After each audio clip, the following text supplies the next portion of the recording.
இது ஃபர்ஸ்ட் மலேசியாவின் செய்திகள் உங்களுக்காக.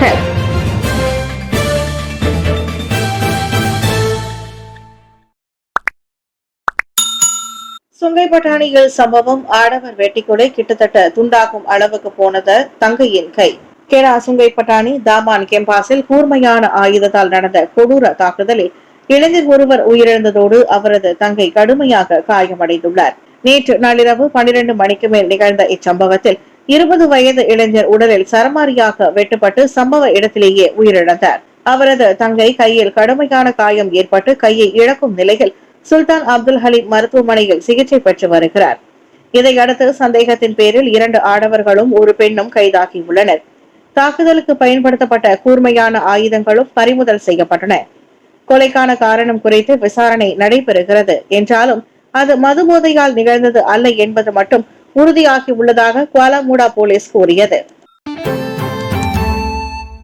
தெலுக்கிந்தானில் நீண்ட வெட்டுக்கத்தி கழுத்தில் பட்டு மாணவர் உயிரிழப்பு.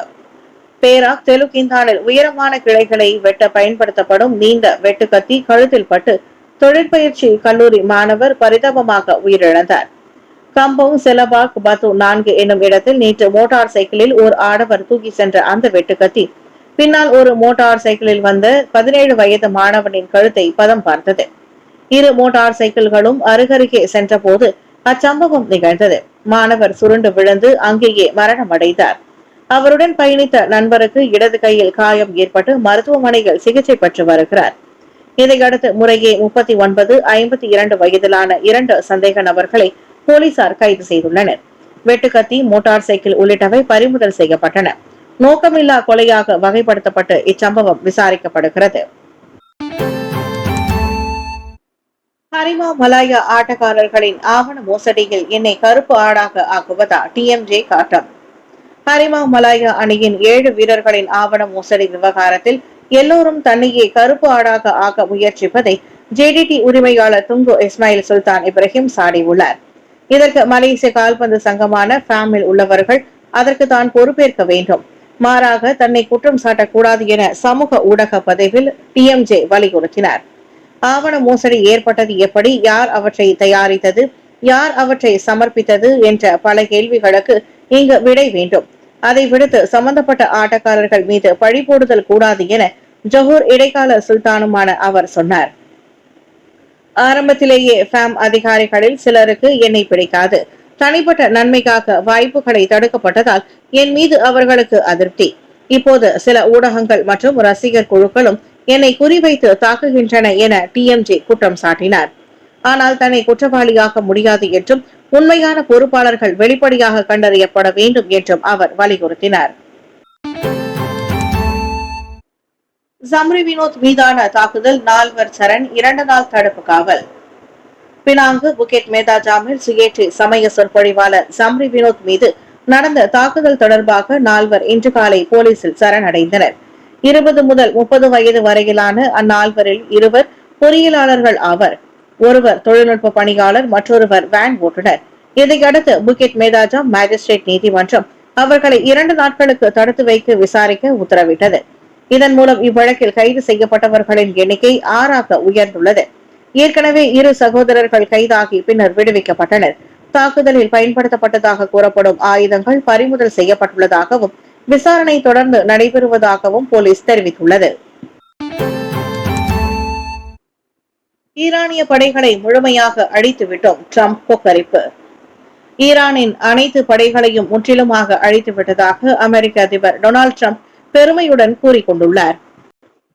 வாஷிங்டனில் செய்தியாளர் சந்திப்பில் பேசிய அவர், அமெரிக்க ராணுவ நடவடிக்கைகள் எதிர்பார்த்ததை விட வேகமாக நடைபெற்று வருவதாக தெரிவித்தார். ஈரானின் கடற்படை பெரும்பாலும் அழிக்கப்பட்டுள்ளதாகவும் தற்போது அவர்களுக்கு கடற்படை தகவல் தொடர்பு மற்றும் வான்படை திறன்கள் மிக குறைந்த நிலையில் உள்ளதாகவும் அவர் கூறிக்கொண்டார். ஈரானின் ஏவுகணை மற்றும் ட்ரோன் திறன்களின் பெரும்பாலானவை செயலிழக்க செய்யப்பட்டுள்ளதாகவும் ட்ரம்ப் தெரிவித்தார். என்றாலும் பெரு வெற்றியை நோக்கி நாங்கள் முன்னேறுகிறோம் என்றார் அவர். ஈரான் தன் வழிக்கு கொண்டு வரும் வரை ஓய போவதில்லை என்பதில் ட்ரம்ப் உறுதியாக இருப்பதை அவரின் பேச்சு காட்டினாலும் ஈரானின் புதிய தலைமைத்துவம் நீண்டகால போருக்கு தாக்குப்பிடிக்கும் வலிமை இருப்பதாக அதன் அறிக்கைகள் கூறுகின்றன. அதே சமயத்தில் தவறான இடத்தில் ட்ரம்ப் கை வைத்துவிட்டார், அதனால் அமெரிக்க விளைவுகளை சந்தித்தே ஆக வேண்டும் என எச்சரிக்கையையும் விடுத்துள்ளது ஈரான். மதம் தொடர்பான சினமூட்டும் சம்பவங்கள் நடும் நடவடிக்கை எடுக்க ஒருமைப்பாட்டு அமைச்சு போலீசாருக்கு கோரிக்கை. நாட்டில் அதிகரித்து வரும் இனம் மற்றும் மத உணர்ச்சி தூண்டுதல் சம்பவங்கள் குறித்து அரசு மலேசிய போலீஸ் படை முழுமையான விசாரணை நடத்த வேண்டும் என தேசிய ஒருமைப்பாட்டு துறை அமைச்சு வலியுறுத்தியுள்ளது. அண்மைய காலமாக சமூக ஊடகங்களிலும் பொது வெளியிலும் சிலர் வெளியிடும் கருத்துக்கள் மற்றும் செயல்கள் சமூக ஒற்றுமையை பாதிக்கும் வகையில் இருப்பதால் கடும் நடவடிக்கை அவசியம் என அமைச்சர் டத்தோ ஆரோன் அகாங்டாகாங் கேட்டுக் கொண்டார். இத்தகைய சம்பவங்களை அலட்சியமாக எடுத்துக் கொள்ளாமல் அவற்றின் பின்னணியை முழுமையாக விசாரித்து குற்றம் நிரூபிக்கப்பட்டவர்களுக்கு எதிராக கடுமையான சட்ட நடவடிக்கை எடுக்கப்படுவதை உறுதி செய்ய வேண்டும் என்றார் அவர். இத்தகைய தூண்டுதல் நடவடிக்கைகள் நாட்டின் அமைதி மற்றும் இன ஒற்றுமையை பாதிக்கக்கூடியதால் அதிகாரிகள் துரிதமாக செயல்பட வேண்டும்.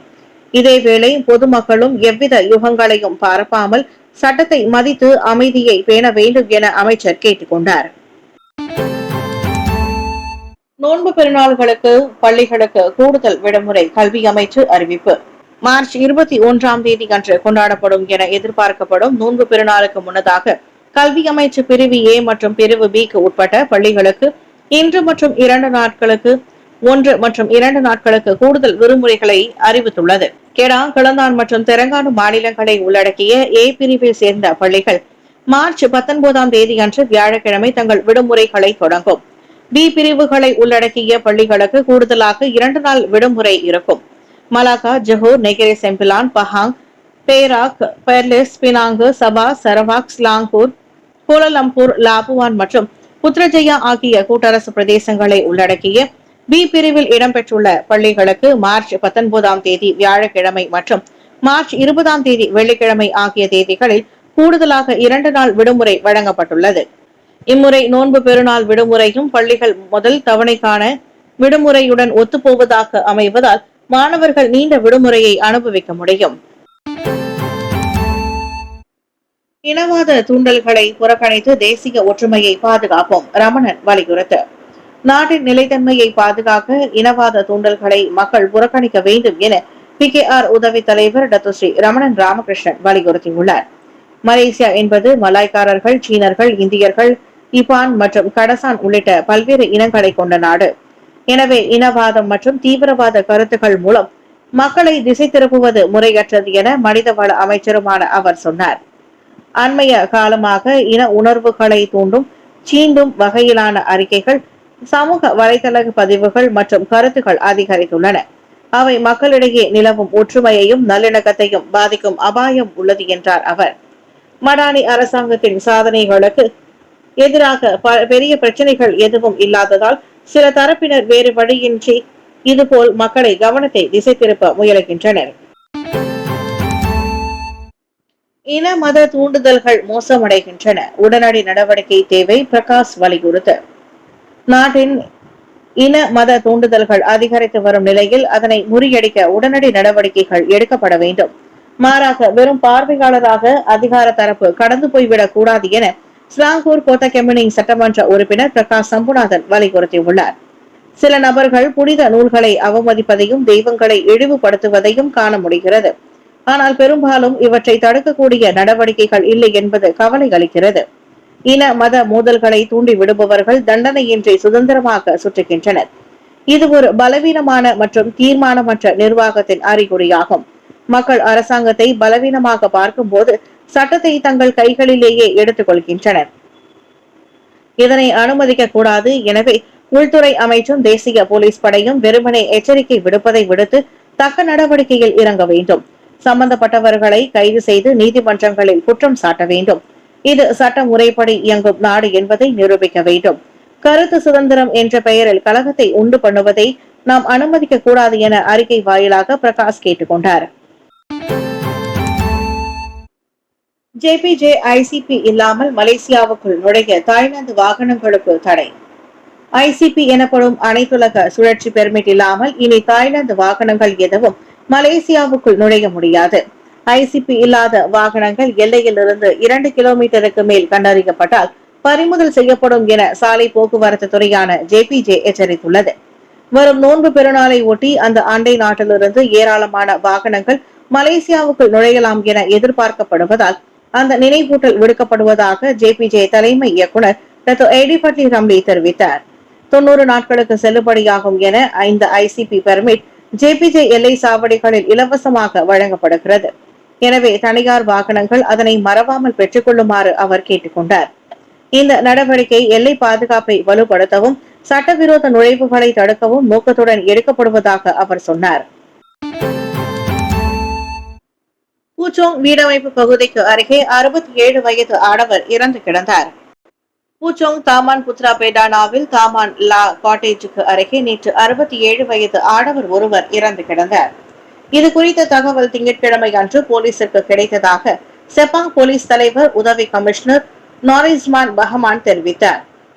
அந்த ஆடவர் பழைய பொருட்களை சேகரிக்க தனது வீட்டை விட்டு வெளியே சென்றதாகவும் பின்னர் தனது வாகனத்தின் அருகே கிடந்ததை பொதுமக்களில் ஒருவர் கண்டுபிடித்ததாக தொடக்க கட்ட விசாரணையில் தெரிய வந்தது. விசாரணையில் அவரது மரணத்தில் எந்த தவறும் நடந்ததற்கான அறிகுறிகளும் இல்லை. மேலும் இந்த விவகாரம் திடீர் மரணம் என வகைப்படுத்தப்பட்டுள்ளதாக நார்ஹிசம் வெளியிட்டுள்ள அறிக்கையில் தெரிவித்தார். பினாங்கில் 42 வீடுகளை உடைத்து கொள்ளை கும்பல் முறியடிப்பு. பினாங்கில் 42 வீடுகளை உடைத்து கொள்ளையிட்ட 8 பேர் அடங்கிய கும்பலை போலீசார் முறியடித்துள்ளனர். 2024 முதல் 2025 அக்டோபர் வரை செயல்பட்ட இந்த கும்பல் சுமார் 1 மில்லியன் ரிங்கிட் மதிப்புள்ள நகைகள், மின் சாதனங்கள் மற்றும் பணத்தை கொள்ளையிட்டுள்ளது.